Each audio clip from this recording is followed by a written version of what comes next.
la aplicación de la inteligencia artificial cuando analizamos grandes volúmenes de datos, digamos que no solamente nos hace la vida más fácil, sino que nos permite, que yo creo que es lo más importante, al capturar tanta información y ser capaces de ordenarla, categorizarla desde el punto de vista de grupos ya no etarios, como antes analizábamos los intereses de la gente por edades, geografías, géneros, sino mucho más por intereses, por afinidades, por temáticas que les interesan, por actividades a las que se dedican, etc., etc., pues por supuesto lo que nos permite es ayudar a las organizaciones. Muy bien, muy contento de estar aquí nuevamente otro miércoles más con @vida digital aquí en Radio Ancon, Oye, esperando la llegada de nuestro invitado. un Ajá, momento, Alex. Yo sé que eso es un fondo digital, pero ¿dónde venden brazos así como para ajá. una pantalla de 40 pulgadas o de 32 pulgadas?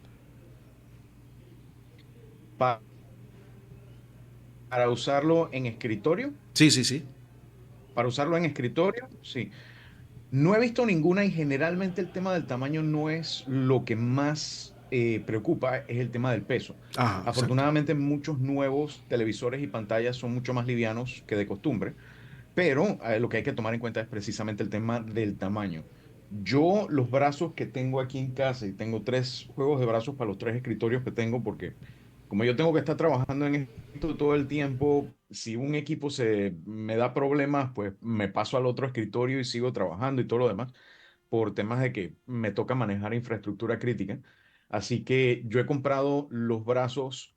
Uno, te confieso, lo compré en un outlet de esos que traen mercancía de afuera a precios ridículos porque son básicamente los saldos que venden empresas tipo Amazon y demás. Y me salió un poquito más barato. Pero los otros dos los conseguí en una tienda que se llama Saga. Está en El Dorado, cerca del área donde está el Gran Morrison, por donde antes había un Panafoto. Ahí ellos tienen brazos de uno, de dos y de tres monitores. De hecho, el que estoy usando para hablar contigo en este momento es de tres monitores. Tengo uno grande en el centro y dos a los costados, donde yo tengo la información que tengo que consultar cuando estoy hablando contigo y demás. De hecho, ajá, Saga como el grupo, ¿no? SAGA, Sí, sí, dice sí. SAGA to go, es el nombre de la tienda. Ahí yo he comprado muchas cosas, incluyendo la base que tengo en la laptop para mantenerla fresca, varios otros accesorios. Tienen un poquito de todo. Y yo trato de visitarlo siempre, cada vez que puedo. Lo Dale, importante es que de hecho voy a pasar miras ahora. es el tema. Tengo que buscar algo por allá, así que voy a ver si paso por allá ahora. Excelente. No, sí, lo más importante de todo es que sea adecuado para no solo el tamaño, sino el peso de la pantalla que vayas a utilizar. Eso es lo más importante, yo creo, porque lo que tú no quieres es que se te tuerza, se doble o que de pronto haga daño a tu escritorio. Es muy importante también que lo revises y que tengas un buen manejo de cables.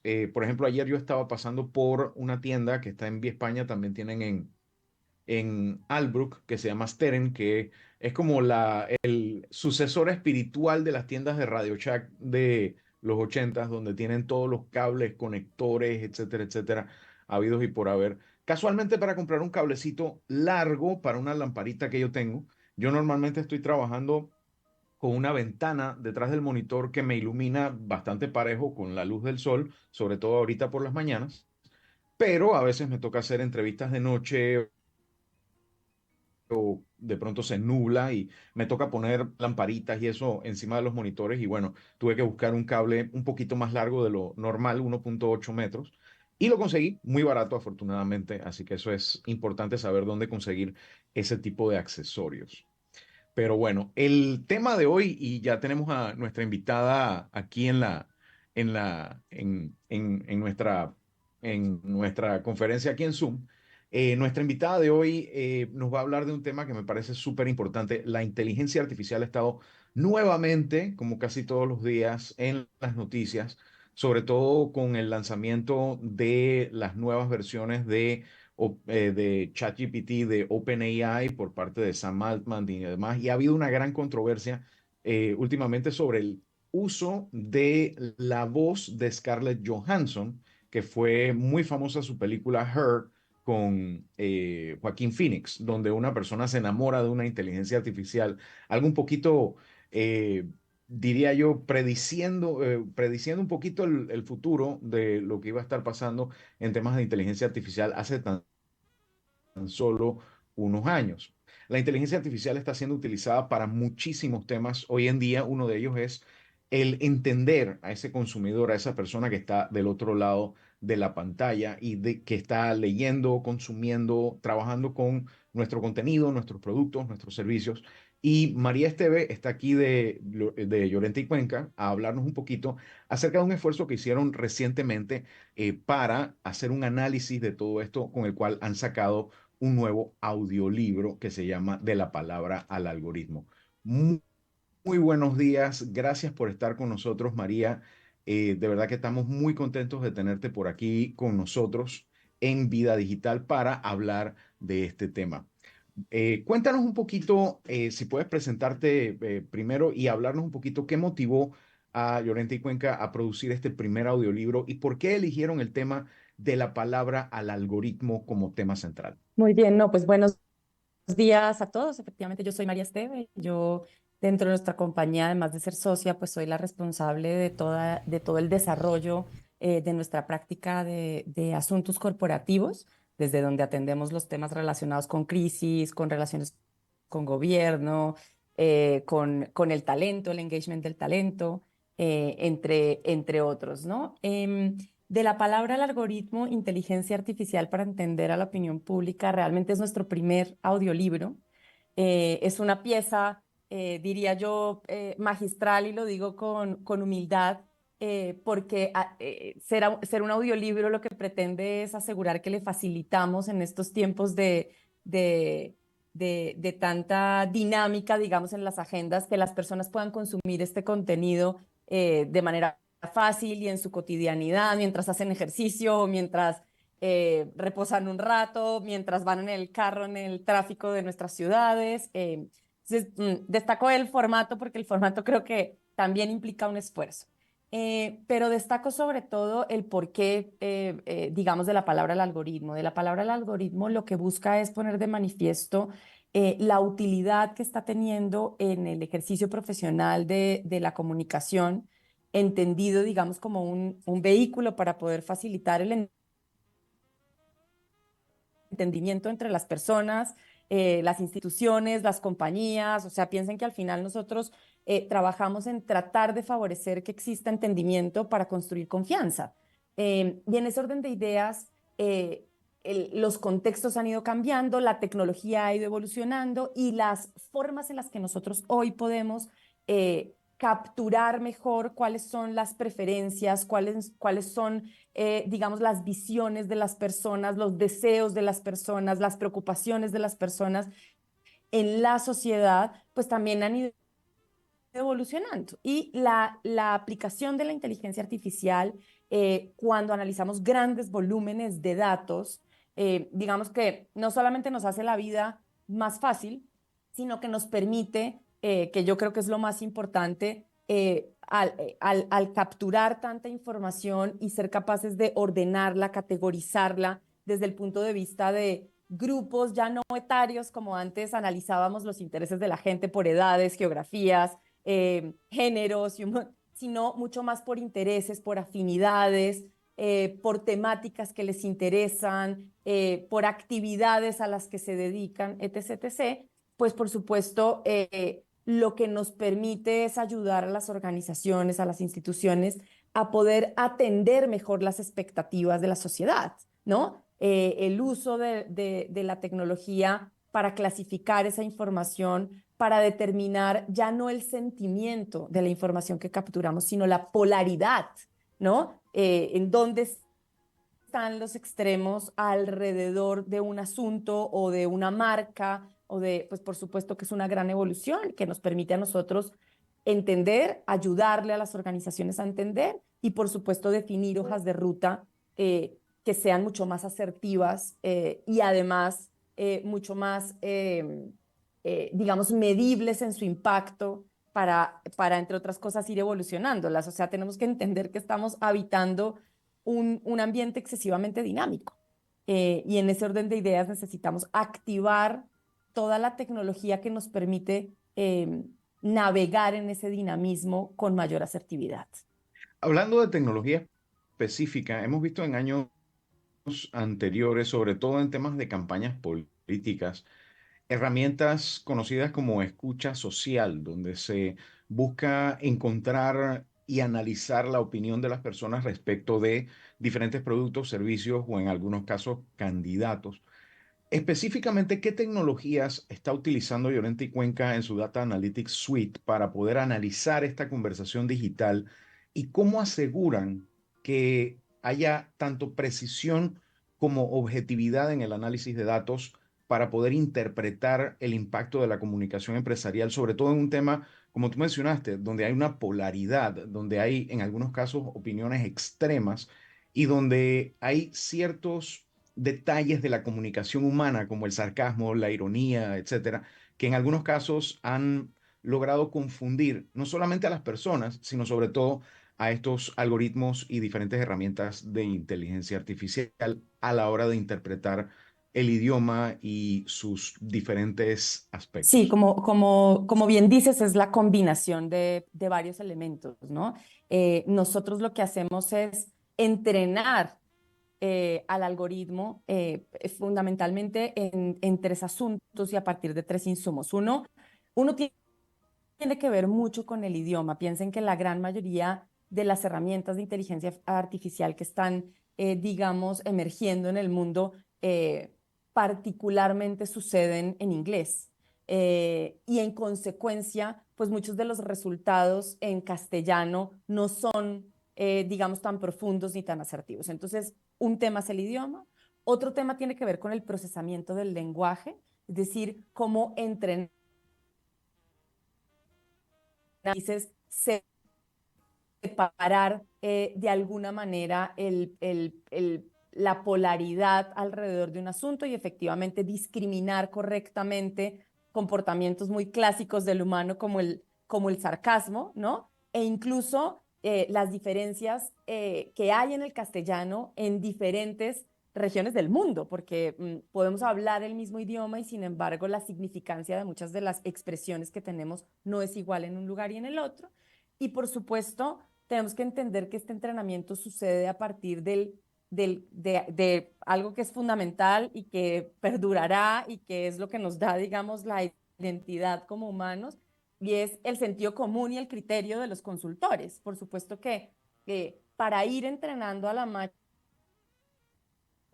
pues participamos los profesionales hasta que la máquina realmente termina de aprender a segregar, a clasificar y a interpretar de una manera correcta, como lo haría un profesional de la comunicación, aplicando sentido común, ya no solamente, digamos, segregación y categorización automatizada, para poder efectivamente tener análisis que respondan a las preguntas que necesitamos atender de cara a las necesidades de nuestros clientes.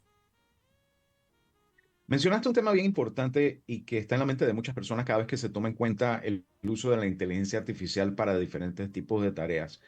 Y es que nos hablas de el análisis de toda esta información, de toda esta comunicación, desde el punto de vista de cómo lo haría un profesional.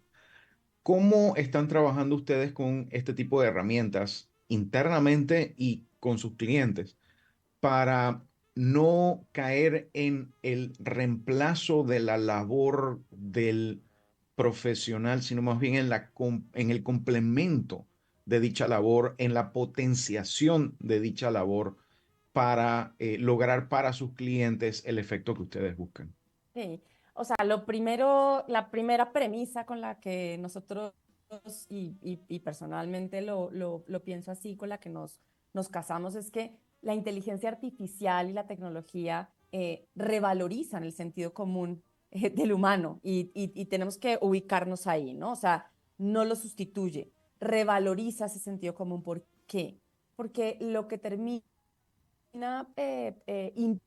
impulsando, digamos, el uso de estas herramientas es que el humano se pueda dedicar a aquello en lo que aporta más valor, ¿no?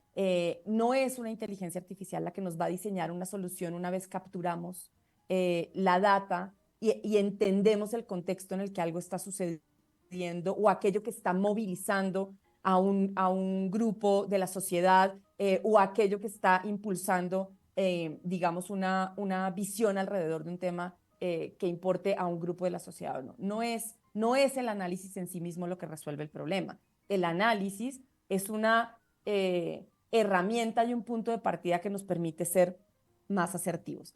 En el pasado ese análisis lo hacíamos de manera muy manual o el volumen de datos que podíamos capturar era menor, en consecuencia el análisis pues era menos representativo de lo que puede llegar a ser hoy.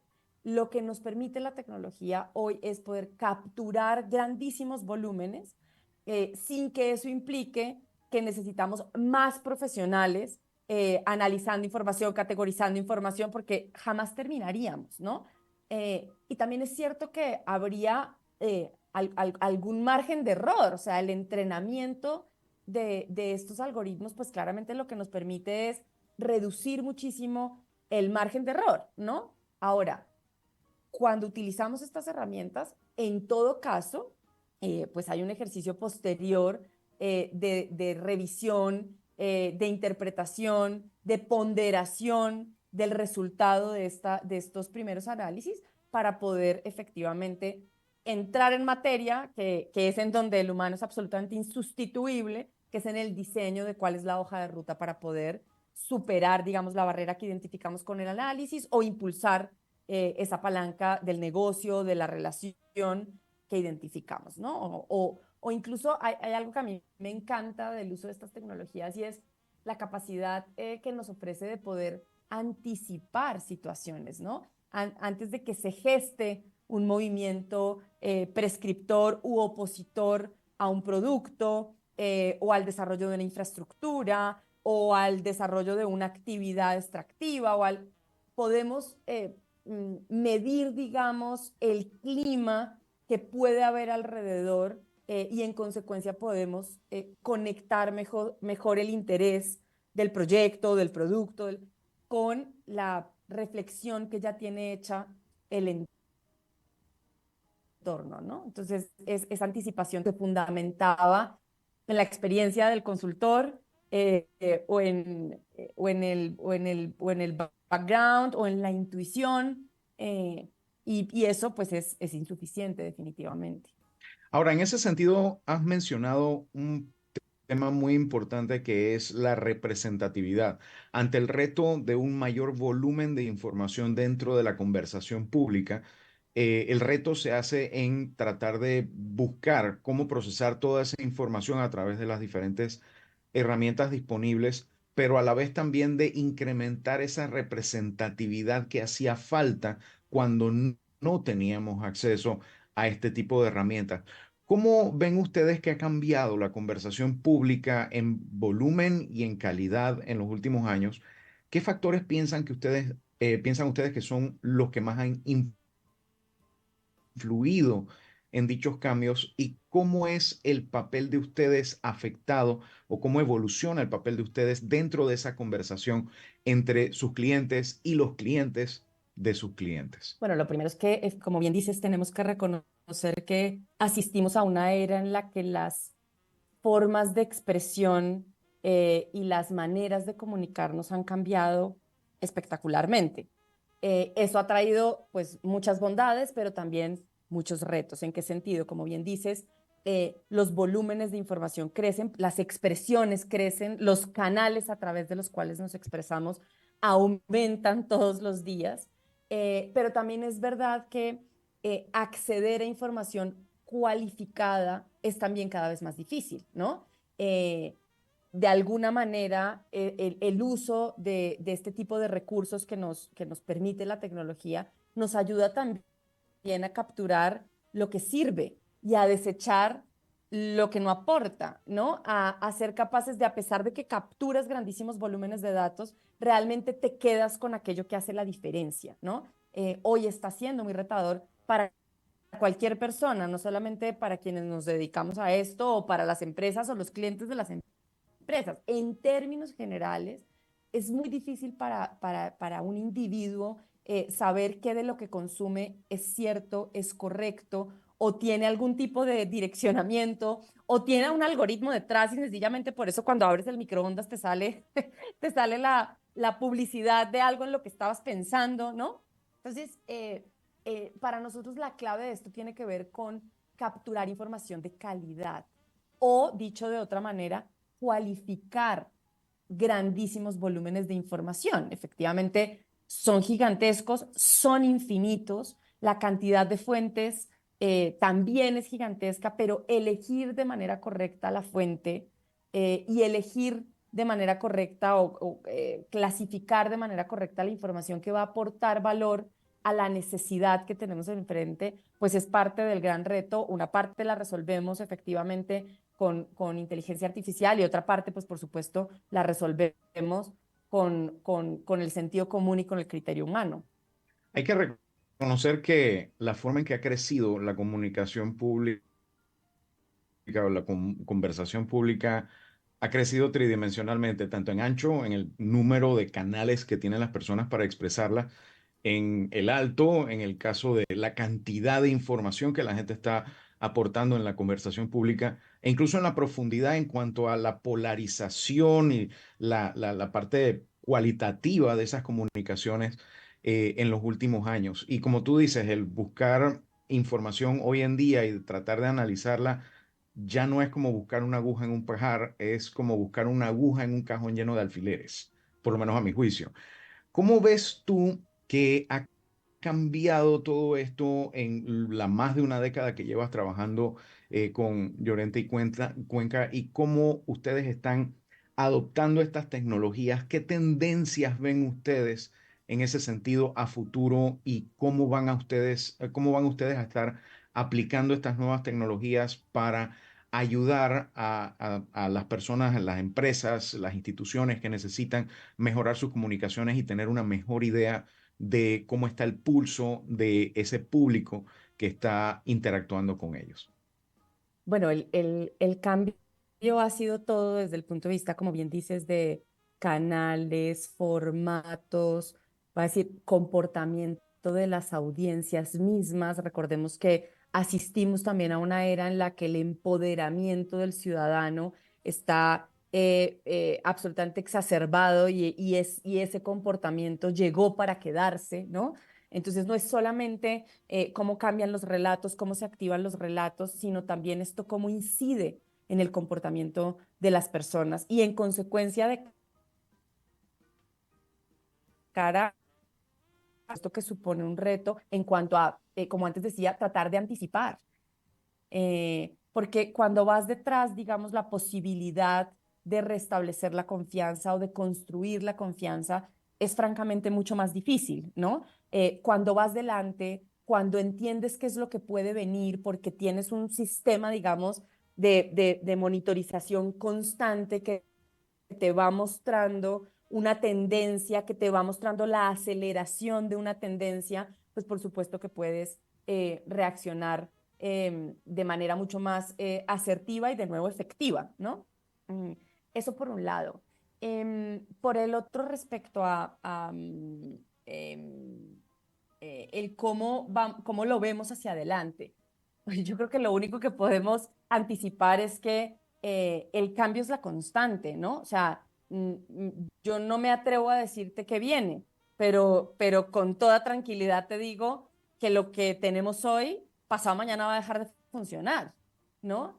Y eso lo que provoca es que organizaciones como nosotros o profesionales como yo y pues el equipo con el que yo trabajo y el tipo de profesionales que nosotros buscamos capturar, pues necesitemos ser excesivamente inquietos, ¿no? Y antes de que llegue, estar pensando qué necesitaríamos. Voy a decir algo que suena muy ambicioso, pero necesitamos hacer parte de la creación de ese futuro, no podemos quedarnos esperándolo, ¿no? El qué viene, no, qué necesito, qué necesitaría para hacer parte nosotros mismos del desarrollo y de esa creación de futuro, y es a lo que nosotros invitamos a las compañías. Si seguimos esperando a ver qué pasa, pues francamente la posibilidad de ser perdurables y de ser sostenibles como compañías se va reduciendo. Necesitamos participar de la creación de ese futuro. Nosotros en JIC, digamos que procuramos eso, ir delante, no solamente por nuestro propio resultado, sino por y particularmente por nuestra capacidad de impactar con lo que nosotros sabemos hacer. O sea, recuerde, yo lo decía desde el principio porque para mí es el centro de todo. ¿Por qué hacemos lo que hacemos? Para asegurar que existe confianza, porque estamos convencidos de que donde hay confianza hay progreso. En el momento en el que se rompe la confianza, el progreso se paraliza, ¿no? Entonces, piensa que mucho de lo que nosotros hacemos anticipando y disponibilizando maneras diferentes de abordar contextos cambiantes y distintos tiene que ver con multiplicar nuestra capacidad de impactar en beneficio de esa confianza, ¿no? Eso es lo que te diría. Ahora, ¿qué esperan los clientes? O sea, nosotros en las conversaciones que tenemos con nuestros clientes, pues por supuesto hay igual o más curiosidad de la que hay dentro de nuestra propia organización. Lo que nosotros tratamos es de ayudar a ponderar el sentido de urgencia, de ayudar a ponderar, digamos, inversiones en determinadas tecnologías hasta que no veamos, digamos, cómo terminan de expresarse o de expresar su utilidad en los mercados. Y lo que hacemos es nosotros, de alguna manera, entre comillas, tomar ese riesgo, probarlo, desarrollar soluciones con aplicación tecnológica e ir poniéndolas al servicio de nuestros clientes poco a poco, de forma que juntos, digamos, hagamos la reflexión de su utilidad, más, menos y para qué, antes de embarcarnos, digamos, en viajes sin retorno. Excelente. Bueno, muchísimas gracias por toda esta perspectiva para aquellos que quisieran tener acceso a este audiolibro que ustedes han publicado y también para tener una idea de hacia dónde va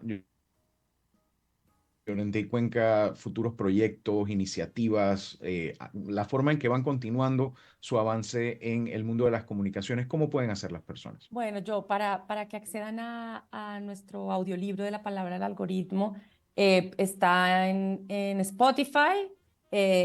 Pueden también acceder a él desde Ideas Geek. Si ponen en cualquier buscador Ideas Geek, van a poder llegar a nuestro repositorio, digamos, de pensamiento. También en ese repositorio pues van a encontrar reflexiones alrededor de muchos de los asuntos que permiten que seamos mejores profesionales, aquellas personas que nos dedicamos a la comunicación, al marketing y a los asuntos públicos, y nuestro conocimiento es completamente abierto. Así que en Ideas lo van a encontrar todo. En Spotify ya está, digamos, el libro hace unas cuantas semanas. Ojalá que lo disfruten, y encantada pues de estar aquí con ustedes esta mañana. Muchísimas gracias, Guillermo. Muchas gracias, María. Te mando un abrazo grande. Hasta pronto. Un placer, un placer. Buena mañana para todos. Igual, igual. Alex, igual. Pásala bien. Pasa una buena mañana y nos vemos chao. hasta luego, María. Y nos vemos el otro miércoles, Alex, a la misma hora. Hasta el próximo miércoles. Nos vemos. Era Alex Newman con Vía Digital, aquí en La Mañana Ancon por Radio Ancon. Vamos a la pausa y regresamos.